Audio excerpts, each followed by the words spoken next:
कहते हैं कि रावण रोज कैलाश जाता था, every day from Sri Lanka Kailash जाता था।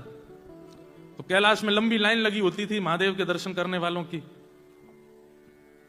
रावण बोलता, मैं लाइन में लगूंगा? मैं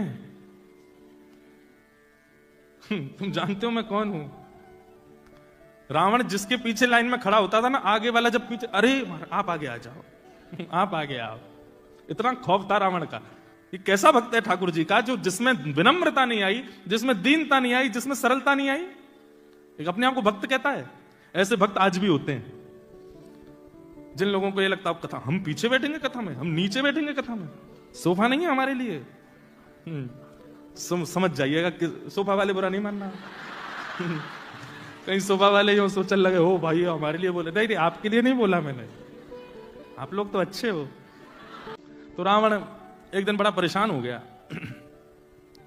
बोले मैं रोज आता हूं कैलाश और इतनी लंबी कतार लगी होती है और ये सब खड़े रहते हैं आगे।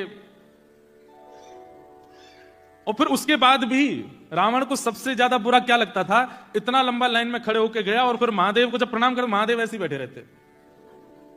तो रावण एक आध बार पैर छूता, ऐसे करता, तो थोड़ा नेक हिलाता, नेक तो खोल के देखो कौन आया है सामने।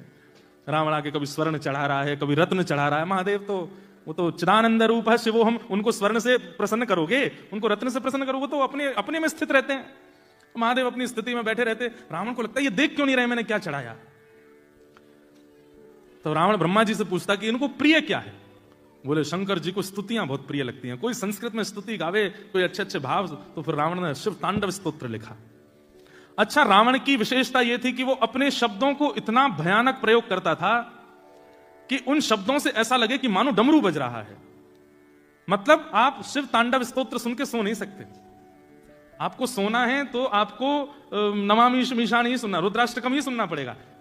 अब नमामि मीशन कितनी मीठी मीठी है, तो शिव तांडव स्तोत्र ऐसी ऐसी स्तुतियां बनाता था रावण की उसको सुनकर के महादेव के नेत्र खुल जाते थे।